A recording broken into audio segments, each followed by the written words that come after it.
ನಮಸ್ಕಾರ ಪ್ರಿಯ ವೀಕ್ಷಕರೇ, ಮೂಲಧನ ಯೂಟ್ಯೂಬ್ ಚಾನಲ್ಗೆ ನಿಮ್ಮೆಲ್ಲರಿಗೂ ಆತ್ಮೀಯ ಸ್ವಾಗತ. ಹೊಸ ವಿಡಿಯೋಗಳಿಗಾಗಿ ಒಮ್ಮೆ ಸಬ್ಸ್ಕ್ರೈಬ್ ಮಾಡಿ ಮತ್ತು ಬೆಲ್ ಧರಣಿಯನ್ನು ಮಾಡೋದ್ರ ಮುಖಾಂತರ ಸರ್ಕಾರದ ಗಮನ ಸೆಳೆಯುವಂಥ ಒಂದು ಪ್ರಯತ್ನವನ್ನು ಮಾಡೋದು.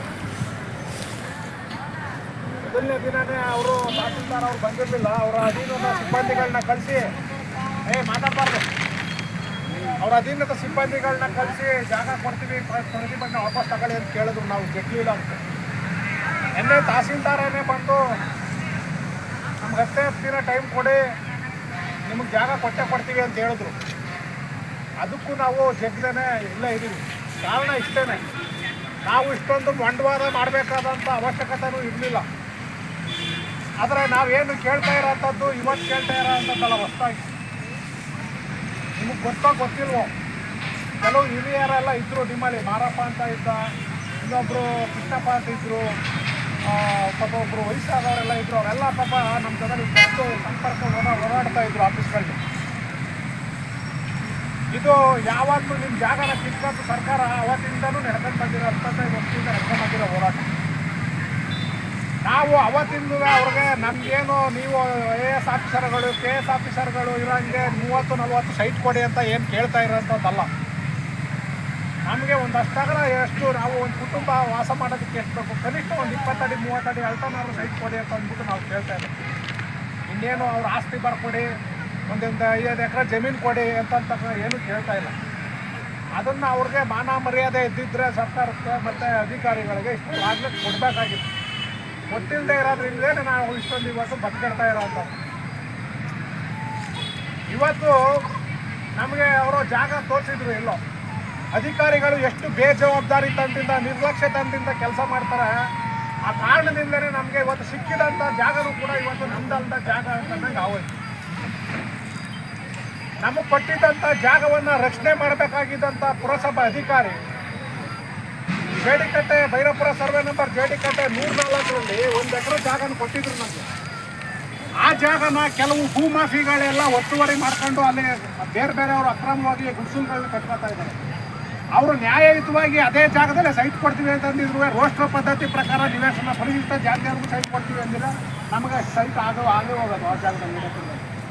ಅದನ್ನು ಕೂಡ ಮಾಡ್ದೇನೆ ಯಾರ್ಯಾರು ಭೂಮಾಫಿಯಾಗಳಿದಾರೋ, ಯಾರ್ಯಾರು ಇವ್ರು ಕೈ ಬಾಯಿನ ಬೆಚ್ಚಗೆ ಮಾಡ್ತಾರೋ ಅವ್ರಿಗೆ ಸೈಟ್ ಕೊಡೋದಕ್ಕೆ ಪ್ಲ್ಯಾನ್ ಮಾಡಿ ಅದನ್ನು ನಮಗೆ ಕೈ ಸಿಕ್ಕಂಥ ಅವಕಾಶನೂ ಕೂಡ ತಪ್ಪಿಸಿದ್ರು ಜೇಡಿಕಟ್ಟನ್ನು. ಮತ್ತೆ ಸುಪ್ರೀಂ ಕೋರ್ಟೇ ಒಂದು ಆದೇಶ ಹೊರಡಿಸಿದೆ ಬಂಧುಗಳೇ. ಎಲ್ಲೆಲ್ಲಿ ಸರ್ಕಾರದ ಆಸ್ತಿ ಇದೆ, ಸರ್ಕಾರಿ ಕೆರೆ ಕಟ್ಟೆ ಗೋಮಾಳ ಸರ್ಕಾರದ ಆಸ್ತಿ ಇದೆ, ಇದನ್ನೆಲ್ಲ ರಕ್ಷಣೆ ಮಾಡಬೇಕಾಗಿರೋವಂಥದ್ದು ತಾಲೂಕು ಆಡಳಿತದ ಜವಾಬ್ದಾರಿ ಅಂತಕ್ಕಂಥ ಆದೇಶ ಸ್ಪಷ್ಟವಾಗಿ ಸುಪ್ರೀಂ ಕೋರ್ಟ್ ಹೇಳಿದೆ. ಆ ಆದೇಶ ಸ್ಪಷ್ಟವಾಗಿ ಇದ್ರೂ ಸಹ ಇವತ್ತು ಪುರಸಭೆಯ ವ್ಯಾಪ್ತಿಯ ಒಳಗಿನ ಜಾಗಗಳನ್ನ ಇಲ್ಲಿನ ತಾಲೂಕು ಆಡಳಿತದ ಅಧಿಕಾರಿಗಳು ಮತ್ತು ಪುರಸಭೆಯ ಅಧಿಕಾರಿ ಇಬ್ಬರು ಜೋಡೆತ್ತಿನ ಥರ ಸೇರ್ಕೊಂಡು ಇವತ್ತು ಮುಂಗಿ ನೀರು ಕುಡಿಯೋದಕ್ಕೆ ಪ್ರಯತ್ನಗಳನ್ನ ಆಗ್ತಾ ಇದ್ದಾರೆ. ಏನು ಭೈರಪುರ ಸರ್ವೆ ನಂಬರ್ 48 ಲಿಂಕ್ ರಸ್ತೆಯಲ್ಲಿ ಇರ್ತಕ್ಕಂಥ ಮಸೀದಿ ಪಕ್ಕದಲ್ಲಿ ನೀವೆಲ್ಲ ನೋಡಿದ್ದೀರಿ. ಹಿಂದೆ ಅದು ದೊಡ್ಡ ಕೆರೆ, ಅದು 1 ಎಕರೆ ಅಷ್ಟು ಇದ್ದಂಥ ಕೆರೆ, ಅದು ಮಸೀದಿ ಪಕ್ಕದ್ದು ತುರ್ಕುನ್ ಕಟ್ಟೆ ಅಂತ. ಅದು ಆ ತುರ್ಕುನ್ ಕಟ್ಟೆಯನ್ನು ಇವತ್ತು ನಮ್ಮಂಥ ಬಡವ್ರಿಗಾರು ಕೊಟ್ಟಿದ್ರೆ ಯಾರಾದರೂ ಬಡವರು ವಾಸ ಮಾಡ್ತಾ ಇದ್ರು ಅಲ್ಲಿ. ಯಾವುದೋ ಒಂದು ಟ್ರಸ್ಟ್ಗೆ, ಖಾಸಗಿ ಟ್ರಸ್ಟ್ಗೆ ಇವತ್ತು ಖಾಸಗಿ ಒಬ್ಬ ವ್ಯಕ್ತಿಯ ಹೆಸರಿಗೆ ಇವತ್ತು ಆ ಜಾಗವನ್ನು ಖಾತೆ ಮಾಡಿದ್ದಾರೆ. ಇವತ್ತು ಕೋಟ್ಯಾಂತರ ರೂಪಾಯಿ ಬೆಲೆ ಬಾಳ ಅಂತ ಜಾಗ ಅದು. ಏನು ಇಲ್ಲದೇ ಮಾಡ್ತಾ ಇದ್ದಾರೆ. ಅವ್ರ ಹೆಸರು ಖಾತೆ ಮಾಡಿದಾರ. ಕೋಟ್ಯಾಂತರ ರೂಪಾಯಿ ಬೆಲೆ ಬಾಳ ಅಂತ ಜಾಗನ. ಸರ್ಕಾರಿ ಗೋಮಾಳ ಇವತ್ತು ಆಲ್ಗುಡ್ ಸರ್ವೆ ನಂಬರ್ 462ರಲ್ಲಿ 28 ಎಕರೆ ಇರೋದು ಸರ್ಕಾರಿ ಗೋಮಾಳ. ಅದು ಕೋರ್ಟ್ ಹೇಳಿರೋದು ಇಂಥದ್ದನ್ನೆಲ್ಲ ರಕ್ಷಣೆ ಮಾಡಬೇಕು ಅಂತಕ್ಕಂಥದ್ದನ್ನ. ಯಾರ್ಯಾರು ಕೇಳ್ತಾರೆ ಅಂತ ಅವ್ರಿಗೆಲ್ರಿಗೂ ಇವತ್ತು ಬೇರೆಯವ್ರಿಗೆಲ್ಲರಿಗೂ ದುಡ್ಡು ಕೊಟ್ಟವ್ರಿಗೆ, ಕಾಸು ಕೊಟ್ಟವ್ರಿಗೆ ಮಂಜೂರು ಮಾಡಿ ಕೊಡ್ತಾ ಇದ್ದಾರೆ. ಭೂಮಾಫಿಯಾ ಗೂಂಡಾಗಳು ಎಲ್ಲ ನಾವು ವಾಸ ಮಾಡ್ತಾ ಇರೋಂಥ ಇದಕ್ಕೆ ಬಂದು ಅಲ್ಲಿ ನಮ್ಮ ಗುಡ್ಸುಲ್ಗಳ ಸುತ್ತ ಫೆನ್ಸಿಂಗ್ ಹಾಕತ್ತವ್ರೆ, ಕಲ್ಲು ನೆಟ್ಕತ್ತವ್ರೆ. ಸರ್ಕಾರದ ಆಸ್ತಿ ಏನು ಬರ್ಕೊಟ್ಟಿಲ್ಲ ಅವ್ರಿಗೆ ಇನ್ನೂ. ಅಂಥವ್ರ ಪರವಾಗಿ ಇವತ್ತು ಸರ್ಕಾರ ನಿಲ್ತದೆ. ನಾವು ಪುರಸಭೆಯ ವಾಸಿಗಳು, ನಾವು ನಮ್ಮನ್ನ 8 ಕಿಲೋಮೀಟ್ರಿಂದ ಆಚೆಗೆ ಕೂಡ್ಲೂರಿಗೆ ತಗೊಂಡೋಗಿ ಹಾಕ್ತಾ ಇದ್ದಾರೆ. ಎಲ್ಲೆಲ್ಲೋ ಗ್ರಾಮೀಣ ಪ್ರದೇಶ ಗ್ರಾಮ ಪಂಚಾಯತಿ ವ್ಯಾಪ್ತಿಯಲ್ಲಿ ಇರ್ತಕ್ಕಂಥವ್ರು ಇವ್ರ ಕೈ ಬಾಯಿಗೆ ಯಾರು ಬೆಚ್ಚಗೆ ಮಾಡ್ತಾರೋ ಅಂಥವ್ರನ್ನೆಲ್ಲ ನಗರ ಪ್ರದೇಶದೊಳಗೆ ತಗೊಬಂದು ಹಾಕತ್ತಾ ಇದ್ದಾರೆ. ಫಸ್ಟು ಸಿಟಿಲಿರೋರಿಗೆ ಅದನ್ನು ಕೊಡಬೇಕಾಗಿರೋದು. ಅದು ಸಿಟಿ ಪ್ರದೇಶದ ಜಾಗ. ಅದು ನಾವು ಬನ್ನೂರು, ಮೂಗೂರು, ತಲಕಾಡಲ್ಲಿ ಹೋಗಿ ಸೈಟ್ ತಗೊಳಕ್ಕಾಗುತ್ತಾ?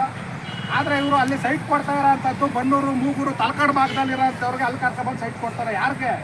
ಯಾರು ಇವ್ರು ಕೈ ಬಾಯಿ ಬೆಚ್ಚಗೆ ಮಾಡ್ಕೊಡ್ತಾರೋ ಕೆಲವು ರಿಯಲ್ ಎಸ್ಟೇಟ್ ಮಾಫಿಯಾಗಳವರು ಸೇರ್ಕೊಂಡು ಅದನ್ನು ಇಡೀ ಜಾಗನ ಲಪ್ಟಾಯಿಸೋದಕ್ಕೆ ಸಂಚು ಮಾಡ್ಕೊಂಡು ಮಾಡ್ತಾ ಇದ್ದಾರೆ. ಇಂಥವನ್ನೆಲ್ಲ ಮಾಡ್ತಾ ಇರೋ ಅಂಥವ್ರು ನಾವು ಕೇಳ್ತಾ ಇರೋ ಅಂಥದ್ದು ನ್ಯಾಯಯುತವಾಗಿ ಇದೆಯಾ ಇಲ್ವಾ ಅಂತ ನನ್ನ ಯೋಚನೆ ಮಾಡ್ಬೇಕಲ್ವ. ನಾವು ಕೇಳಿದ್ರೆ ತಗೊಂಡೋಗಿ ಕಸ ಸುರಿ ಅಂತ ಗುಂಡಿ ಜಾಗ ತೋರಿಸ್ತಾರೆ, ನೀವು ಅಲ್ಲೋಗಿರ್ಬೇಕು ಅಂತ. ಅಂದರೆ ಅವರು ನಮ್ಮನ್ನು ಜಾತಿ ಕಾರಣಕ್ಕಾಗಿ ಎಷ್ಟೊಂದು ನಿಕೃಷ್ಟವಾಗಿ ಅಮಾನುಷವಾಗಿ ನಡೆಸ್ಕೊಳ್ತಾ ಇದ್ದಾರೆ ಅಂತಕ್ಕಂಥದ್ದು. ಇದನ್ನೆಲ್ಲ ಪ್ರಶ್ನೆ ಮಾಡಬೇಕಾಗಿಂತ ಈ ಥರ ಅಧಿಕಾರಿಗಳ ಈ ಥರದ ದಲಿತ ವಿರೋಧಿ ನೀತಿನ ಪ್ರಶ್ನೆ ಮಾಡಬೇಕಾಗಿರೋಂಥ ಸಮಾಜ ಕಲ್ಯಾಣಾಧಿಕಾರಿ ಅವನು ಕೂಡ ನನಗೂ ಇದಕ್ಕೂ ಸಂಬಂಧವೇ ಇಲ್ಲ ಅನ್ನೋ ಥರ ದರ್ಪದಿಂದ ದಾಷ್ಟ್ಯದಿಂದ ನಡ್ಕೊಳ್ತಾ ಇದ್ದಾನೆ. ಇವರೆಲ್ರಿಗೂ ಪಾಠ ಕಲಿಸೋದಕ್ಕೋಸ್ಕರನೇ ನಾವು ದಿನ ದಿನ ಚಳುವಳಿನ ಬೇರೆ ಬೇರೆ ಥರದ ಸ್ವರೂಪದಲ್ಲಿ ಮಾಡ್ತಾ ಇರೋದು. ಆ ಸ್ವರೂಪದಲ್ಲಿ ಇವತ್ತು ಏನು ನಮ್ಮೆಲ್ಲರ ಬಿಡುಗಡೆಗೆ, ನಮ್ಮೆಲ್ಲರಿಗ ಮುಕ್ತಿಗೋಸ್ಕರ ತಮ್ಮ ಜೀವಮಾನವನ್ನೇ ತ್ಯಾಗ ಮಾಡಿದಂಥ ಅಂಬೇಡ್ಕರ್ ಅವರ ಪಾದದ ಕೆಳಗೆ ಇವತ್ತು ನಾವು ಅಧಿಕಾರಿಗಳಿಗೆ ನಮ್ಮ ಕೂಗು ಕೇಳ್ತಾ ಇಲ್ಲ, ಆಳೋ ಸರ್ಕಾರಕ್ಕೆ ನಮ್ಮ ಕೂಗು ಕೇಳ್ತಾ ಇಲ್ಲ. ನೀವಾದರೂ ದಯಪಾಲಿಸಿ ಅವರ ಸರ್ಕಾರದ ಕಣ್ತೇರಿಸಿ ಅಂತಕ್ಕಂಥ ಹೋರಾಟದಿಂದ ಇವತ್ತು ನಾವು ಅವ್ರ ಪಾದದ ಕೆಳಗೆ ಅವ್ರನ್ನ ಕೇಳ್ಕೊಳ್ಳೋದ್ರ ಮುಖಾಂತರ ಮಾಡ್ತಾ ಇದ್ದೀವಿ. ಇವತ್ತು ಅಂಬೇಡ್ಕರ್ ಅವ್ರಿಗೆ ಒಂದು 50 ಬಂದು ಸರ್ಕಾರದ ಕಣ್ತೇರಿಸೋ ಅಂತ ಒಂದು ಕೆಲಸವಾದರೂ ಆಗಲಿ ಅನ್ನೋದು ನಮ್ಮ ಭಾವನೆ ಬಂಧುಗಳೇ. ಹಾಗಾಗಿ ಇವತ್ತಿನ ಮುಂದಿನ ದೇಶದ ಭವಿಷ್ಯದ ಮಕ್ಕಳು ಇವತ್ತು ಅಂಬೇಡ್ಕರ್ ಅವರ ಕಾಲು ಹಿಡ್ಕೊಂಡು ಈ ಸರ್ಕಾರವನ್ನು, ಈ ತಾಲೂಕು ಆಡಳಿತವನ್ನು ಎಚ್ಚರಿಸ್ತಕ್ಕಂಥ ಕೆಲಸದ ಹೋರಾಟ ಇವತ್ತು. ಹಾಗಾಗಿ ನಮ್ಗೆ ಏನಾಗುತ್ತೋ ಬಿಡುತ್ತೋ ನಾವು